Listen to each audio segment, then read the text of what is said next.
There we go. Hey everybody, Mike Shea here from slyflourish.com and twitter.com/slyflourish. As I've done on previous weekends, I have a game in about an hour over at my friendly local game shop. This is a Tomb of Annihilation game. Right here, brought my book, I got little tabs. And I've been enjoying streaming my game prep while I run it.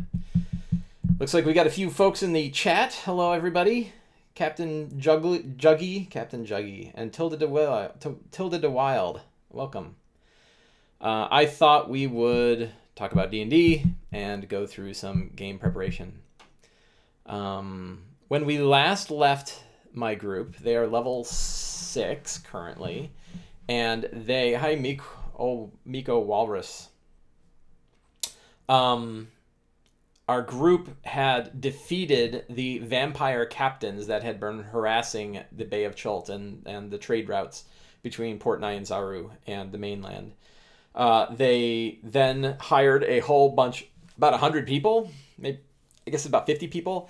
So they have a bunch of hirelings now. They're managers now instead of adventurers, right? They're working on doing some investing and, maybe some setting up a hedge fund, I think. I don't know where we're headed. So they got boats. They got one of the boats, the Emerald Eye, and they took the Emerald Eye and half their crew to Port Nyanzaru. The rest of their group is rebuilding the fort at what's the name of that place? In Jahaka Bay. They're setting up a new base of operations there with fences and big spikes to handle dinosaurs and things like that. And they have a kobold accountant who's in charge of their money. So that will be fun. They went back to Port Nyanzaru. They talked to their patrons there. They kind of replenished. They figured out that the death curse has escalated. They actually are responsible for escalating the death curse after attempting a hag-fueled dark ritual to resurrect one of their dead party members. The death curse has now increased. I thought that was fun. No one knows that they did it, but they know. They also saw this is all full of Tomb of Annihilation spoilers, by the way, if you couldn't figure it out. They had Liara Porter, who is a member of the Flaming Fist mercenaries. She was executed by fighting dinosaurs in that big dinosaur run they have in Chult. I forget its name, but she stood down there with her greatsword and took her armor off and fought two Dimetrodons and killed both Dimetrodons, but succumbed to her wounds in the process. So it's kind of a noble end for her.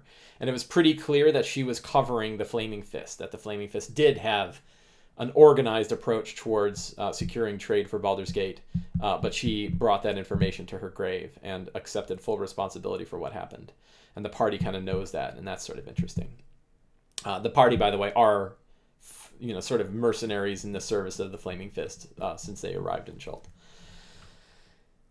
Anyway, so I think the beginning of this session... Oh, and there was a great big fight. They got attacked by two bands. This was all thanks to you guys, the advice that you had about how to have Yuanti trying to grab one of the party members who is sort of bound to the Ashodo, the shadow demon or the shadow giant that was summoned by the tribe of the Asho in their battle against Mesro. They wanted to grab him because they want to try to bring the Ashodo back. I think Ras Nisi wants to bring the Ashodo back and use it as a weapon against the civilized groups of Chult. So they tried to grab him up, and that failed. And it was like the most tremendous big-ass battle, like complicated battle. It was a multi-street fight, and party members are pretending to be members of the groups that are attacking them, and all sorts of deception and running across rooftops and all sorts of insanity. No way it was going to fit on a battle map. And it was like 20 bad guys. It was a lot of dudes, and it got really complicated. I was starting to get really lost, and eventually the Yuanti guys, the Brasnisi's guys, just said, this isn't working, and we got to get out of here before we start a war in the middle of the city and expose all ourselves. So they broke off and took off. So it was a failed attempt, but the party was pretty overwhelmed because there was a lot of dudes. So folks have asked, could I run a game and give you a sort of side-by-side view of how you lay out your notes and what you do throughout the game? So what you're seeing now, Judy, is how I lay out my notes for the game. If you want to see a game running, you can go to my YouTube channel, and I ran a game last weekend. When I ran it on Roll20. I ran one of my Fantastic Adventures. I didn't run this. I don't stream my home games. I kind of just like my home games to be home games. But I did stream that game. So if you want to see what it's like to run, that's what it runs. You're not going to be, I don't know. I don't know if I'm overselling or underselling, but it's a pretty typical D&D game. So you're probably not going to see anything go, oh man, that's incredible. There's lots of really fantastic D&D games that you can use for inspiration. That's interesting. I always think I have great notes and then scramble for my notes. Honestly, almost all of my effort goes into the note taking, and then when I use the notes at the table, it's actually kind of rare. And in fact, the only notes that I really use at the game often are the names of people. I suck at names, but a lot of times just writing the notes out gets my head around what is going to happen, and then when I run it, it's pretty smooth. And most of the time, it's like, I forget who said it, that, maps are great. No, not map. Battle plans are excellent until the first bullet hits first bullet comes across the line, and that's kind of what happens. It's like, as long as I know where the game's going to start, and then it starts, and it's like we're off to the races, and all my notes go out the window anyway. Which is why I don't do, and nor do I recommend taking a whole lot of notes, because we tend to throw them away. I tend to throw them away, and I don't think I've seen a lot of people that use their notes real heavily. So I think less prep is better. Hence the way of the Lazy Dungeon Master. Lazy Dungeon Master prep, right there, right? Sly Flares is lazy DMD prep, underline lazy. And instead, I think it's better to focus our energy on understanding how we can better improvise at our games. What are the tools that we can use to improvise at our games? And there's a lot of focus on that. So, Return of the Lazy Dungeon Master, by the way, the layout is going smoothly. I may have the first draft layout in the next week for Return of the Lazy Dungeon Master. I'm really excited for that. This is one that I'm going to burn on my funeral pyre. And I got nice words back. Mark Radle's doing the layout, and he said, hey, I've been doing the layout, and the layout looks really good, and everything looks good. By the way, I actually have been reading it, and it's an awesome book. So it's very nice to have somebody that's on the team that's also like, he could have not said anything at all, but he said he really liked it, so I'm glad. I think it'll be a good book. And I'll let you guys in a little secret. We're actually already working on the audiobook version. So Lazy Dungeon Master is available on Audible. And there is Return of the Lazy Dungeon Master will also be available on Audible, and it'll be pretty soon. So I'm excited about that too.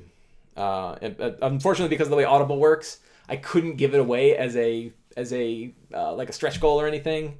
Because of the way they do credits and stuff with Amazon is weird. Amazon Audible credits are weird. So I couldn't make it one of the stretch goals, but it will be available, and it costs 1 credit. It'll be bigger than the first one too. So, a lot of people that have gotten the Audible version of Lazy Dungeon Master have liked it. So I'm very glad to be able to do that again. There was something about a code. Maybe I might be able to get a code. I'll figure that out. I'll look into that, Judy. That's a good idea. Is there a way to get a code? Because I've loved, one of the great things I like to do with Kickstarters is I love to over-deliver. And so if I can go back and be like, hey, everybody, here's a free code that, you can get an Audible version along with everything else. They get a pretty good deal for $8, I'll tell you. That's one of the things I really feel about the Lazy Dungeon Master Kickstarters. The people that backed at the $8 level are getting a fantastic deal. And the people who backed at the $13 level, if they get lots of print versions of the books, get a fantastic deal as well. All right. Let's look at our game. So one of the things people have asked for in these videos is looking back at the old notes and saying, hey, what did I end up using? Specifically the secrets and clues, right? So just quick review. The new process in Return of the Lazy Dungeon Master has 8 steps, 8 questions that we ask to prep for our game. Who are the characters and what matters to them? We start with that. What's the strong start? Where does our game begin? What scenes might take place? Very loose outline of events that might occur. What secrets and clues might the characters uncover? This is, to me, the strongest of the questions. To me, it's the most important one. What fantastic locations might they explore? Is there anything interesting and unique?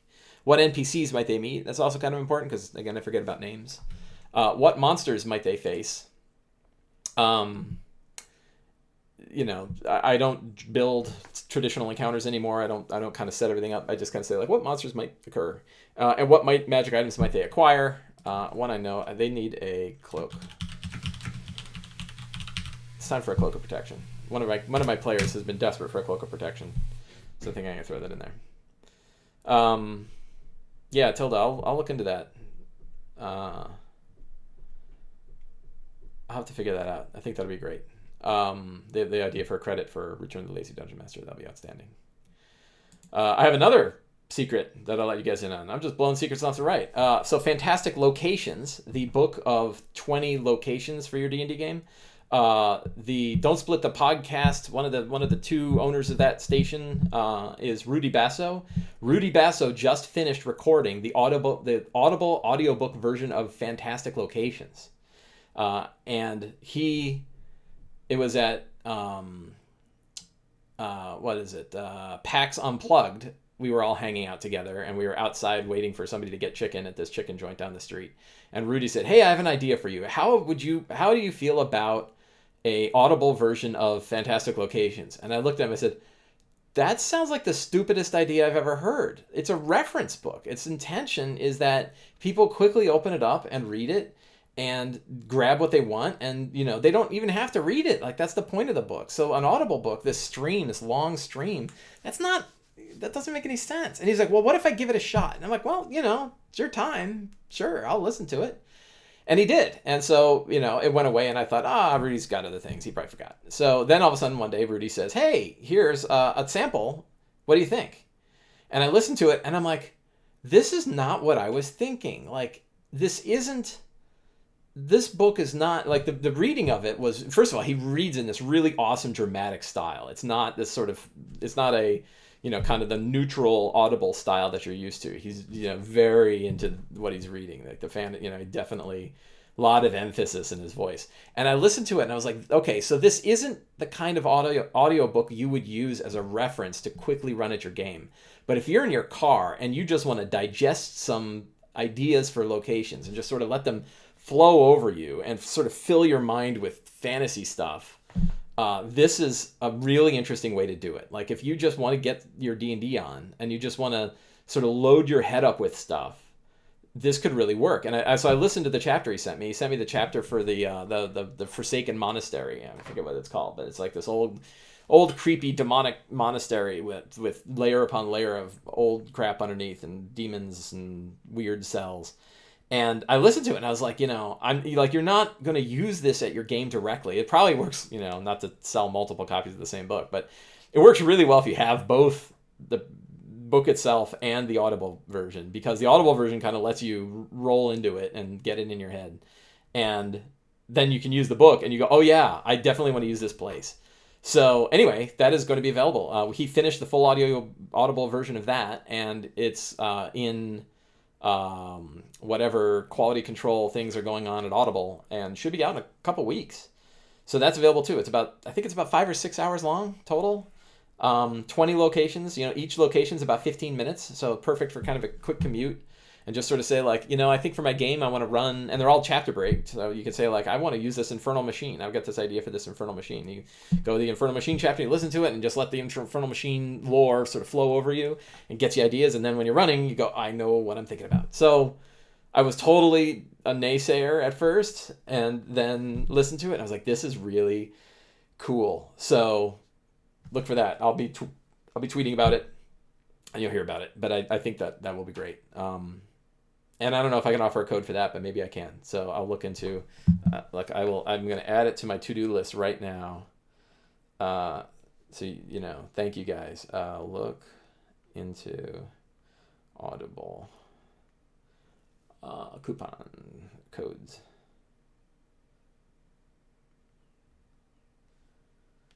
There we go. All right. So I will do that this afternoon. I'll look into that. All right, so I talked about where we're going. I reviewed the 8 steps. By the way, I highly recommend, I will link to it now. One of the things I did for Return of the Lazy Dungeon Master is we used a sample chapter, but the sample chapter includes the 8 steps and a description of it. So it is a really useful, I really think, like, I'm happy to give this part of it away, not just as a sample of what's in the book, although obviously it does that, but also because this is directly useful on its own. It's a really good summary of everything. That first chapter, the Lazy Dungeon Master's Checklist, is, 3 pages long, and I think is the core of the book. So if you read nothing else, reading pages 8, 9, and 10, chapter 3 of the Lazy Dungeon Master, Return of the Lazy Dungeon Master. That is the core of this book, and everything is built around that. Many of the other chapters. Obviously, the rest of the book is fantastic too, in my totally unbiased opinion. But that has the 8 steps, and the 8 steps is what we're doing right now. So let's look back at secrets and clues. What secrets and clues might the characters uncover? Ross Nisi wants to resurrect the Asho to destroy Port Nyanzaru. They did not figure that out. The characters are responsible for the death curse. They did figure that out. The Asho were a Chultan tribe nearly extinct by 1370. I don't know that they figured that out. The Asho released an ancient shadow giant called the Ashodo, the shadow of the Asho, which attacked the holy city of Ubtao, Mesro. They did figure that out. Ras Nisi, one of the chosen of Ubtao, sought to wipe the surviving Asho from Toril in retaliation. I don't know if they figured out. Ravenclaw wants to sweep the porter thing under the rug. Oh yeah, so Ultor Ravenclaw, the current head of the Flaming Fist, showed up and had a big meeting with the characters, and he said things like, "Oh, it was so cool, right? That he came to them and he said, so let's make sure we understand each other. I sent you guys to Chult in order to investigate Liara Porter because I believed that there was some kind of corruption going on with her, right?" And the character's like, right. And one of the players is like, no, we were sent here to figure out the death curse and we just ran into it. And he looks at the guy and he's like, I don't think we understand each other. I sent you here to figure out that she was corrupt, right? And he's like, oh yeah, okay. So Ravenclaw said to the party, I want you to give evidence basically only against Liara Porter. And they did. They went on the stand. It was a great big courtroom drama. Ravenclaw wants the characters to prove that he had nothing to do with it, nor did the Flaming Fist. That was done. The Primeval Beasts. I think I gave a little hint of this. Yeah, that there's these huge primeval monsters that exist. These are the ones from... oh man, I keep forgetting. It's that... the Magic the Gathering jungle expansion. Ixalan? I think it's Ixalan. And they... that book has a whole bunch of things like major, huge, corrupted beasts that exist in Chult that are flying around. These are like your level 20, your CR 20 guys. So they did get a little key of that. So, you know, of the secrets... probably about half... Oh, Ross Nisi lives. I don't know if they know that. Kings and queens used to rule the lands of Chult. They were greedy slavers. They did learn that because it was a big parade. So about half. You know, of the secrets and clues they used, about half of them came into play and half of them did not. So that works for me. You know, that, and again, I like to have more secrets than get discovered, because if you run out of secrets, it's boring, right? Then they've discovered everything, and then there's nothing really that interesting. So the idea that they learn what they, that they learn about half of them, I don't tend to grab the secrets from an old one and move it forward. We're not going to do that today. So instead, we're going to look fresh. So this is tough. I don't think the group left Port Nyanzaru yet, but I suppose there's no reason that they can't sort of be on their way. So, like,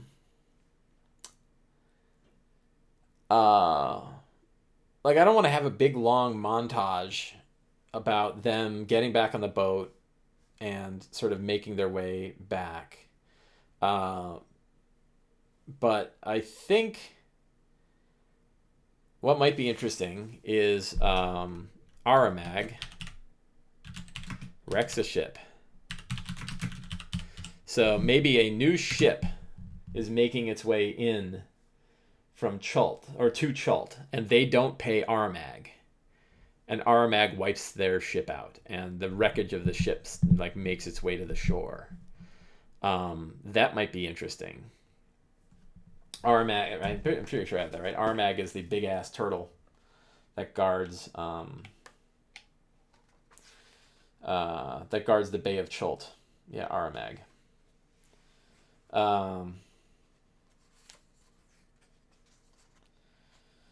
So what would this ship be? Might this ship have... Maybe it's like a zombie ship? What if it was one of the other pirate ships? Oh, this could be cool. Oh, ideas. So Aremag wrecks a ship, and it turns out it's one of the other 2 pirate vessels. And the pirate vessels were what?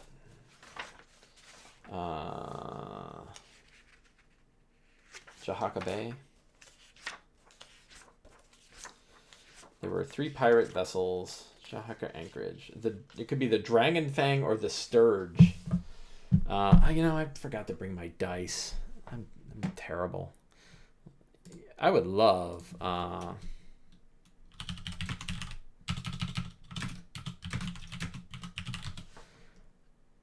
would love if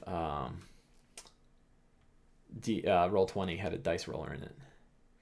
So I will roll a d6. On a 1, 2, or 3, it is the Dragonfang. On a 4, 5, or 6, it is the Sturge. It is a 3, therefore it is the Dragonfang. So the Dragonfang. And aboard the Dragonfang are 50 zombies.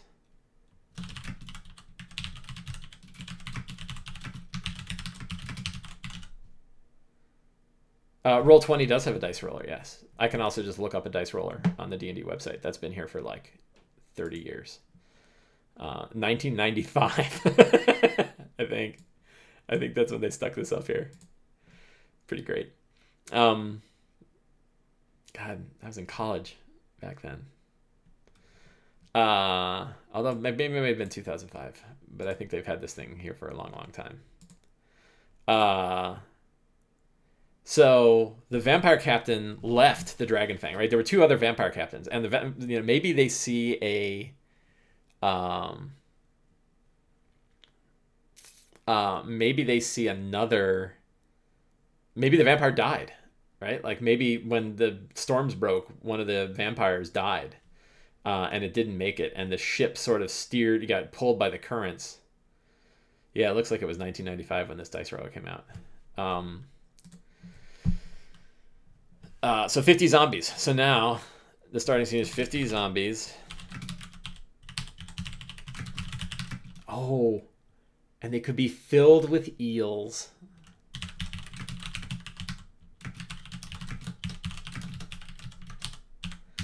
So zombies are kind of a pain in the ass. So 50 of them, we'll see how that goes. Because the problem is, like, zombies have high hit points, and they have that stupid charisma saving throw thing. Or constitution saving throw. They keep lasting, but I don't know. Whatever. That's the way the story is, right? There were about 50 crew members. I'll say it's about 40. And Aremag spits a zombie at the shore. He bites into it, right? And he destroys it. He's like, oh, and he spits. And like a zombie torso comes landing on the beach. That's a good, strong start. Interesting. Right, interesting event that takes place. Party can get involved. Oh my god, zombies are attacking Port Nyanzaru. Good time. I like that. What scenes might take place? So, zombie... waterlogged zombie attack. So for the eels that are part of them, like maybe when a zombie bursts, they explode into like a insect swarm. And the insect swarm would be like eels or rat. I will just use rat swarms. Everyone loves rat swarms. My group, by the way, hates rat swarms so much that whenever they defeat any powerful monster, they go, hey, at least that wasn't a rat swarm. So if like 2 Balors show up, they're like, 2 Balors? This is going to be hard, but at least they're not rat swarms. Had a big discussion about this on Twitter. Difficulty of low level versus difficulty of high. Waterlogged zombies attack. Preparing the emerald.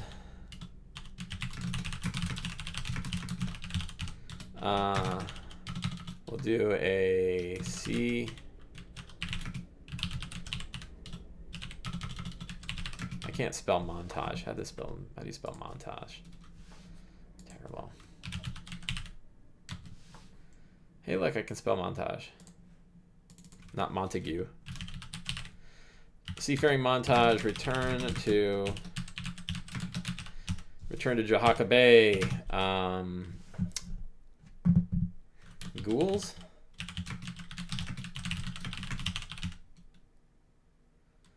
Oh, Roll20 is great. I love Roll20. They're my... First of all, I am biased because they are friends of mine. Not Rudy Basso.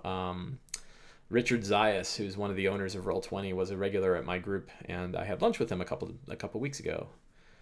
So they are friends, and I also like the tool, and many people use it. It's a very popular tool for Roll20 for D&D Online. I think a lot of people get to play D&D on Roll20 that would not get to play so otherwise. So I am a big supporter, though I don't use it a lot. I've used it only a handful of times. I did buy the monster manual last week on it, so I could have all the tokens, and that was really nice. So they've definitely got some tools. Kirsch, I am using Sublime. Everyone asks every week, what is your text editor? And this text editor is called Sublime. I use it for coding, I use it for writing books, and I use it for all note-taking. It's very nice. I just like working in text, frankly. I like it way better than working in Word, which kind of drives editors crazy because I write everything in text and I have to move it into Word and then send it to them for editing and stuff like that. I should. I really should add that to the pack. Like, what's that text editor? Sublime. Yeah, just use Vim. For the record, not to be like, I'm a tough guy, but for the first half of my career, I wrote entire websites in nothing but VI. Not even Vim, but just straight VI. And got really good at Unix and got really good at VI and built dynamic Python, and not Python, but Perl-based websites using VI. Ghoul against the fort, and then back into the jungle. That was pretty straight. So one thing that I'm kind of interested... So there's an interesting thing that's kind of occurring, and that's... I don't know what the next adventure is going to be, the next published adventure for D&D. I like running the hardback adventures for my groups, at both my groups, both my home game and my my FLGS game. But I don't know when they're going to be coming out with a new one. I don't know when it's going to come out, and I don't know what it's going to be. And in the meantime, I'm kind of like, unlike when I was running Storm King's Thunder, I ran Storm King's Thunder for 13 months or 14 months. So they had 2 whole hardback adventures that came out while I was playing through that. And that was Tales of the Yawning Portal and Tomb of Annihilation. But then they've, I think it's almost been a year since they've published Tomb, right? I don't remember when Tomb came out. That's all we need is Emacs versus Vim arguments. Like, that hasn't been going on for 20 years, 30 years. Can't we all get along? Text is fine. Let's just all agree that text is good and Word sucks. Let's just go with that. That way we're not, starting a war, except against Word, and everyone hates Word. That's a joke. So, what secrets and clues might the characters uncover? The pirate... not the Emerald Eye. What did we say it was? Which ship? Dragonfang.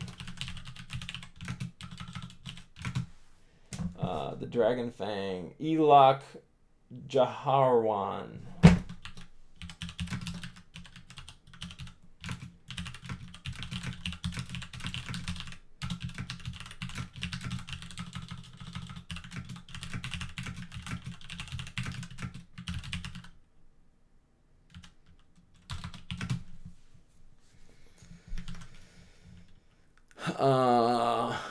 What else?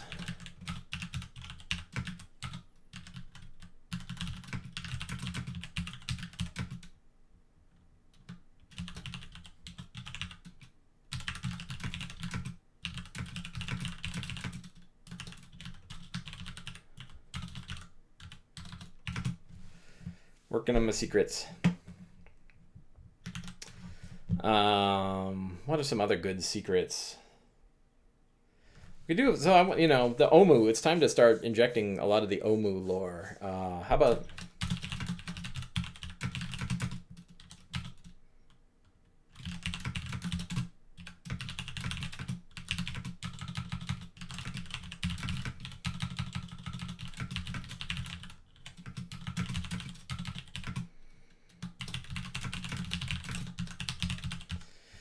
So, SJ behind the screen, my understanding is that in the first 2 weeks of June, or some of the first weekend of June, they're having another big streaming event on D&D is running a big streaming event. A bunch of streamers are getting together, and they're broadcasting like a day or 2 days worth of streaming games. And yeah, here we go. The Stream of Many Eyes, it's called. And during the Stream of Many Eyes, they are going to announce the new story and when it's going to be released. If I had to guess, it would be sometime in the fall. It won't be right away. I'll probably be, I'm gonna say September, just because previous ones have been in September. Which means that this has May, June, July, August, September. So I have like 4 more months of this if I'm going to run right up against that. But I don't know if I can stretch this out for 4 more months. Although I don't know, it could be pretty long. So we'll see. But we're running a nice lazy game, and they can take as long as they want, and they can kind of explore things, and they could also go back when they're done and they have released a new book every 4 months. I don't know is that true? I mean, I think it's been 6 months since, the last? So Xanathar's Guide came out in November. And then Mordenkainen's came out in end of May. I think that's more than, Xanathar's was the last book before, right? Oh, look at the jackasses looking for the Xanathar's Guide PDF. Can't believe that's the top hit. So I think it's like every 6. So Xanathar's Guide came out in November, yeah. So it's like 6 months ago. And I mean, so Mike Merle said this, for us to try to use past performance as a measure of what they're going to do in the future is going to be folly. And that has been the case. They used to put out hardback adventures every 6 months, and now it's like every year. And the reason why is because they got a bunch of hardback adventures now, and they don't want to just keep filling the shelves full of hardback adventures. So I get it, but now I've sped up my process of running these adventures, and now I'm running out. So, but I can always run against the giants or something. I can take some of the Yawning Portal ones. I already ran the pyramid one in there. That's the White Plume Mountain. I run that for both my groups, so I don't need to run that again. But there's some other adventures in there that might be fun. And Tales of the Yawning Portal that I haven't run. The interesting thing about Tales of the Yawning Portal is it's Adventures League legal, and it's loaded with magic items. So it's a great way to, people like playing those for, DM Serpico. I've run one of the adventures in Tales of the Yawning Portal. I have run the other, the Hidden Shrine of Tomo-chan. I ran,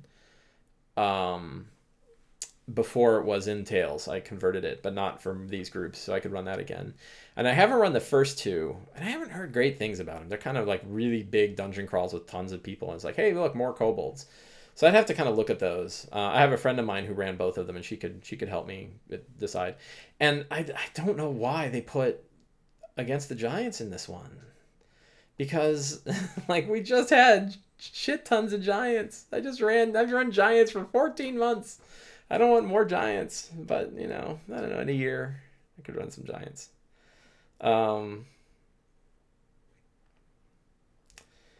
So yeah. All right. Secrets. What other secrets? People of Omu lived.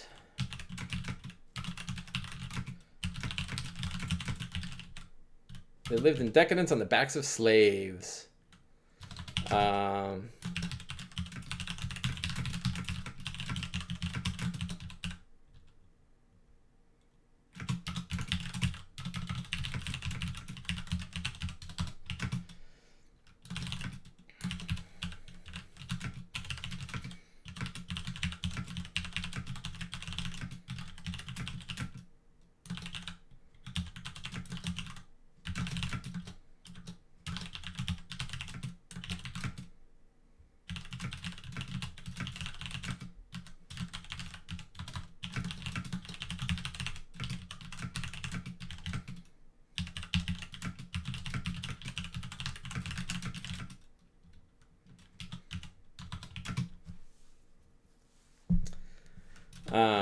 Every so often,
1, 2, 3, 4, 5, 6, 7, 8, 9. What else could they learn on their way? I would really like to. Maybe you guys can help me. For those of you who know Tomb of Annihilation, is there an item in particular that would be very helpful in navigating the Tomb of the Nine Gods? Is it kind of filled with undead? Is there a, what kind of... Oh, I know one. There, like what's that amulet? The amulet of life protection? That would be very helpful, wouldn't it? Sort of stabilizes you and can prevent you from dying. My group knows a little bit about a Sararak. One of them found an old statue to him, and they touched it, and they saw a Sararak's stuff. Also, the character who died, when he died, I described to him how the tendrils of the soulmonger were drawing him in and the machinery that he saw, and he got to see a Sararak's servants and stuff like that, but he didn't see a Sararak himself. But I think it's, I think, a secret about a Sararak would be nice.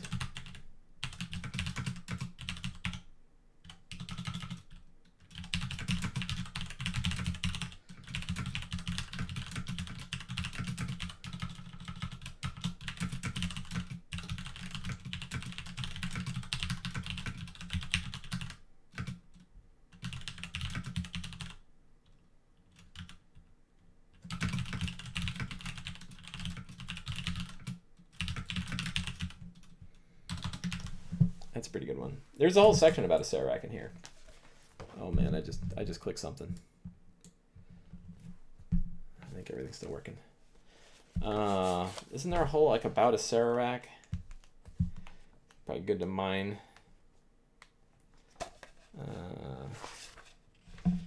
Gods of Chult. Welcome to Chult. Starting the adventure. Who is a Sararak? The Sararak is a powerful lich known and feared throughout the multiverse. Much of his past is forgotten.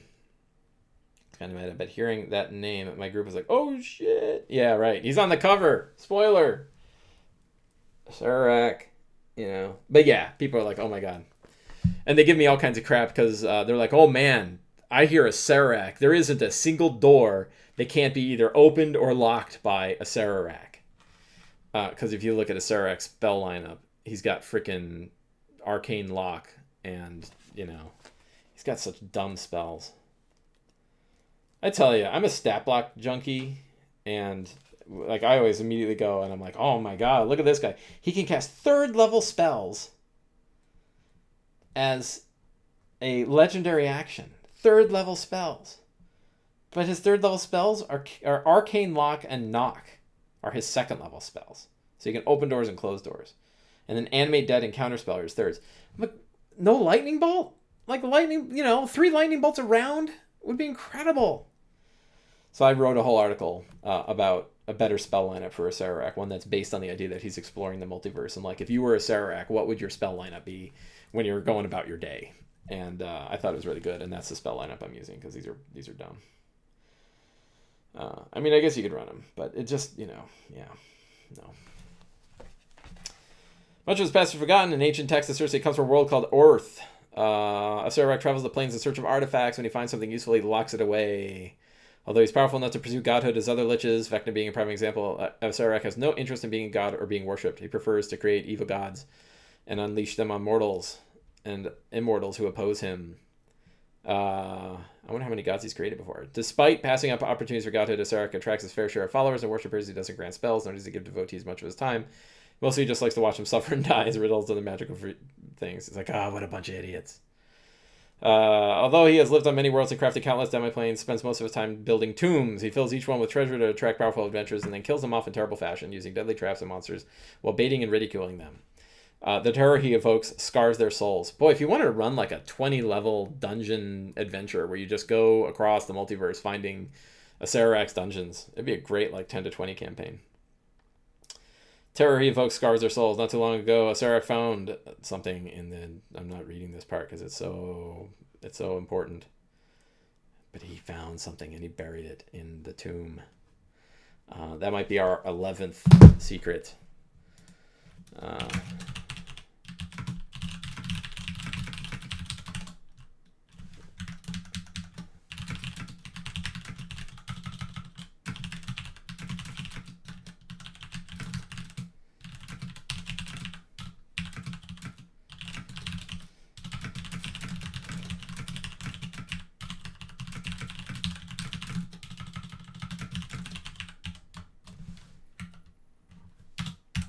There's a good one.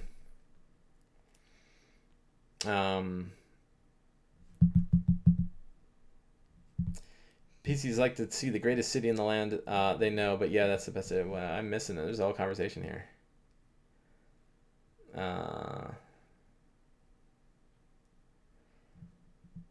What about Waterdeep?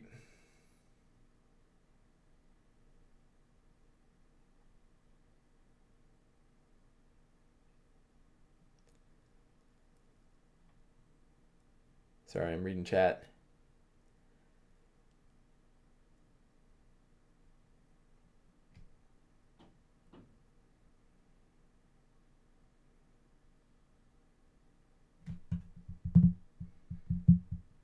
Oh, you have a group that's stuck in Waterdeep just hanging out, and you're trying to get them back on track. And is that in Storm King's Thunder?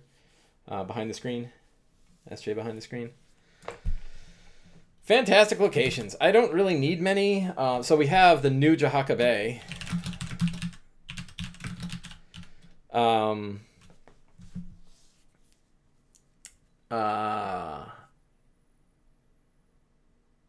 Where they're sort of building and exploring. So they have a nice fence.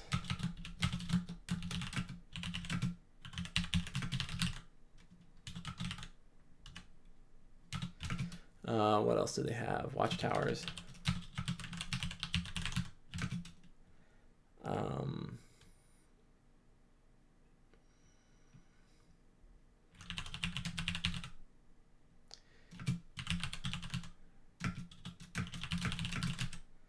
Irrigation ditches from the sea. They gotta somehow I get fresh water. How do they get fresh water in this place?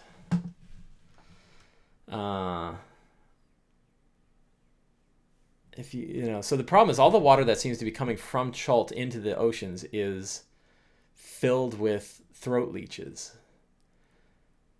So if you were building, what would you do to get clean water? And it's salt water on the outside. There's mountains around Jahaka Bay, right?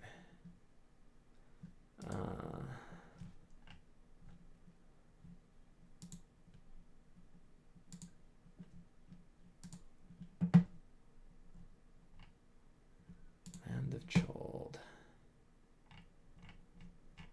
Feel free to hijack the chat, by the way.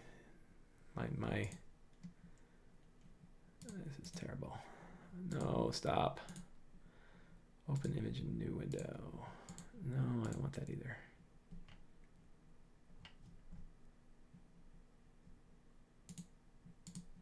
Open link in new tab. There we go. Nice big map. That's what I was looking for.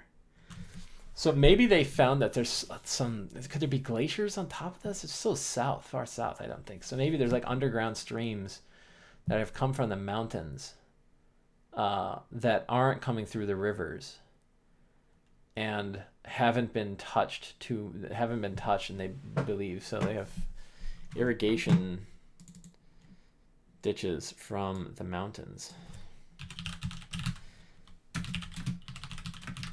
So they have fresh water. All right, so what about a fantastic location? Let's find an interesting one. Go to my Sly Flourish website. We go to, well, I'm pretty sure there's a link in here somewhere. Add weather. Fantastic monuments customized for Chult. 20 random monuments. Ornate necrotic fountain of the Grung. What would a Grung fountain be like? They haven't faced Grung. I think we will have that.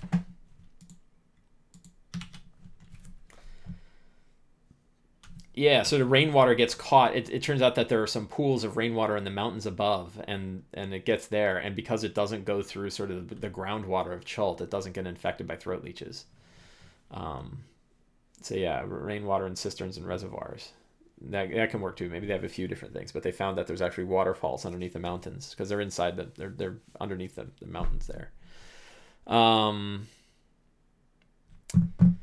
So what would an ornate Grung fountain be like? The Grung, maybe like an old carved tree, laced.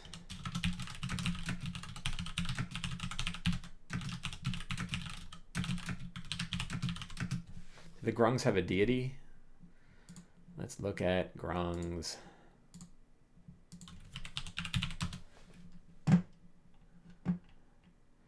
Grungs.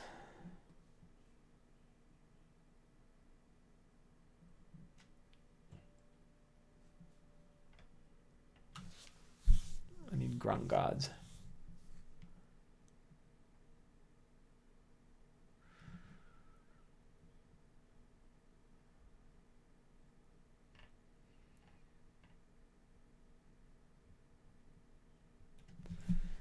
So maybe they have kobold slave or goblin slaves, right?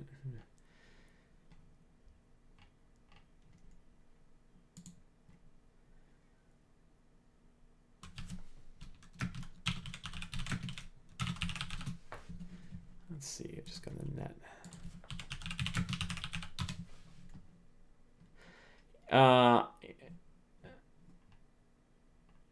It's possible that they worship a Froghemoth.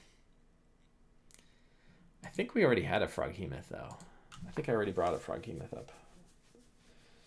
up. So maybe it's not a Grung. Maybe it's a...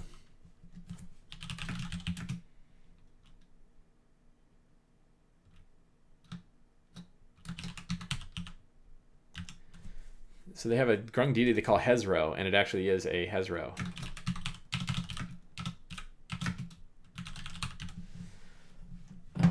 Like a demon statue. And the Grungs worship it. NPCs. Oh, God. They have a guy named Fullbladder. Who's kind of commanding the people. I'm not going to tell you why he's known as Fullbladder.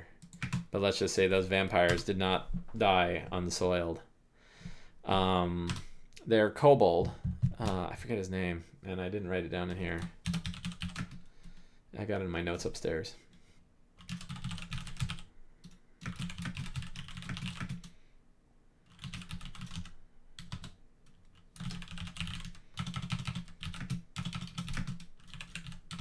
How about a Tabaxi hunter?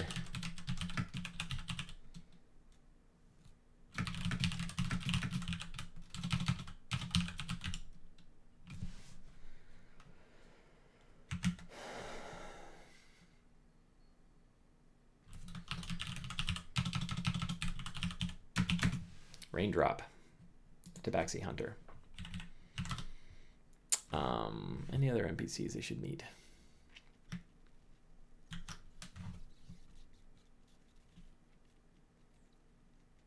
Oh, I'm going to give them homework. I forgot to give this group homework. They need to come up with a new set of characters. I want all of them to have another character so that if they die in the Tomb of the Nine Gods, they have somebody they can fall back to.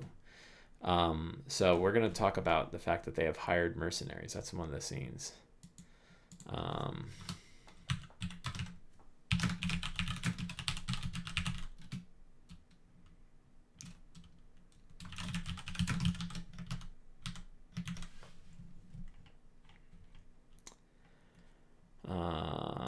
don't know what other NPCs they're going to meet. What monsters? Grungs? Grungs would be fun. Random stuff. I love using the random charts, and I like using it right at the table. It's fun. Somewhere there'll be a Cloak of Protection. I don't know where. Let's take a look at the characters. So Warryn, the player in particular, likes magic items. Punchy, the Kenku Samurai, is already well equipped. Smoke is already well equipped. Yeah, so the cool bit about backup characters for this is in the story, they need mercenaries to help manage their ship and hang out in Jahaka Bay. So they already know that they need mercenaries. What they don't know is those mercenaries will be their backup characters. So they can generate 6-level characters and put them on the side and then start to get used to them and start to build a background story. And that way, if one of them dies, they have someone else. But right now, I just feel bad. Like, not in this group, but in my other group, my wife's character, I love my wife's character so much. And if that character dies, I'm going to cry, you know, because he's such a great character. We already lost a character last week. Ran hand first into a necrotic trap and got hit for 40 damage of necrotic damage, and it dropped them to 0, and they immediately died. Shadow Ogechi. It's like a sorcerer warlock. So a wand wouldn't be bad. Huitzillin. I think they're all pretty well equipped with magic items. I don't think they need much. So I think a Cloak of Protection is all we're going to throw into this game. I'll tell you what I don't like are displacer cloaks. Those things are pains in the asses. And I can't ask them this question. I forgot to ask this last time. So that feels like a pretty full game. It's going to be a little looser, right? Because it's a little bit more sandboxy. They got to make lots of choices about what they want to do. They're going to kind of travel on the ship. I will do a montage and ask them, hey, what sort of events occur while you're traveling? And I'm going to ask them, like, what event occurs and you're not allowed to mention your character? Like, step away from your character for a minute and tell me what happens. And then, we can go from that. Because a lot of times it's like, my guy does X. It's like, yeah, I know. What happens that isn't your guy? I'm happy with the start. I like the idea of zombies attacking, so we get a nice fun battle initially. I think this, it's a good outline of scenes, good secrets, a lot of stuff about Omu that I don't think they know, and Asarak. I have this ornate necrotic fountain of the Grung. It could be like a Hezro statue that's looking at the sky and water's pouring out of its mouth.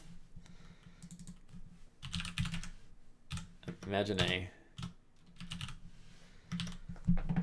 Hezro fountain. I got some NPCs. I could do better on the NPCs, but all my notes are upstairs. And then we'll just have random things. We have zombies, right?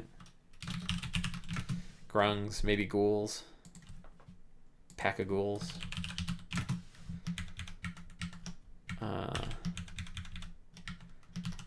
Yeah, so I'm pretty happy with these notes.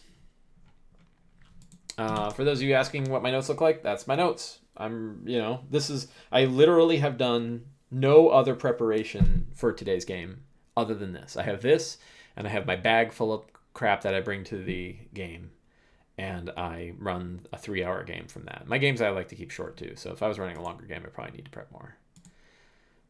So we got a few minutes left. Is there any interesting D&D topics that have caught your eye? I am very interested in Mordenkainen's Tome of Foes. I have it on D&D Beyond, but I am also picking up my copy at the game shop today. I hope it is not all warped and weird. Apparently a whole bunch of them are warped and weird, and we can get new ones. So we'll see. I'll take a look at the condition. If the condition is manageable, I'll keep it. If it's not, then I'll probably ask them to get me a new copy. I have read Tomb in prep. Honestly, so this is something I have failed at, and I really need to spend time on. I probably should do this before I dig into Mordenkainen's. Is I need to read the final 3 chapters of this again. I have read the chapter about Omu, and I read the chapter about the Fane of the Night Serpent, but I really haven't dug into every room into the Tomb. So I'm going to start by reading the Tomb, and then go back to Omu and sort of reread that section again, because there's a lot in there. I mean, the chapter in Tomb of the Nine Gods alone is big. Where is it? 125 to 190 is the page count. What's 90 minus 25 is 65? No, 75? No, 65. So it's like a 65-page chapter just on the Tomb itself. What's interesting about this adventure is you could just run the Tomb. Like, if you look at just chapter 5, chapter 5 is like Tomb of Horrors on its own. Like, you could take the whole rest of the book and kind of, set it aside and run just the Tomb for a high-level group, of level 8 characters or whatever. Pretty awesome. It'd still take you a bunch of sessions. But it's pretty cool. So yes, one of the things that helps me with my prep is the fact that I run published adventures. But I don't know that even when I run, last Wednesday, I ran a session set in Chult that was completely my own. I had a tomb, I had what was it? It was a shrine, a temple, the lost temple of a show. And it was that tribe of that had summoned the Ashodo, and the characters found an old temple that was buried under the ground, and they went in there and explored around and learned about the Asho and found old plates that the Asho had used to summon the Ashodo and some other stuff. And completely homebrew, I didn't do anything, but my notes, and actually I'll have the notes up on Sly Flourish. I wrote them all down in article format so that I can say, like, here's an example of the Return of the Lazy Dungeon Master style used for an adventure that was completely unique. And it didn't take much longer than that. It was still about a half an hour to get the notes together. Now, I did run it as a big Dwarven Forge thing, and setting up the Dwarven Forge took about another half hour, but that wasn't too bad either. And it looked really cool, and it was fun. That was my birthday game. Well, folks, it is 11:30. I have to somehow eat in 30 seconds before I run off to my game. I want to thank all of you for hanging out today. Thank you for the suggestions in chat. You guys are awesome. I hope you all get some D&D in. If you don't get to play some D&D, maybe watch a little D&D on the YouTubes or on Twitch. It's always fun to just kind of get involved. So have a great week. I will probably do this again next weekend, and I will see you guys on the internet. You guys take care.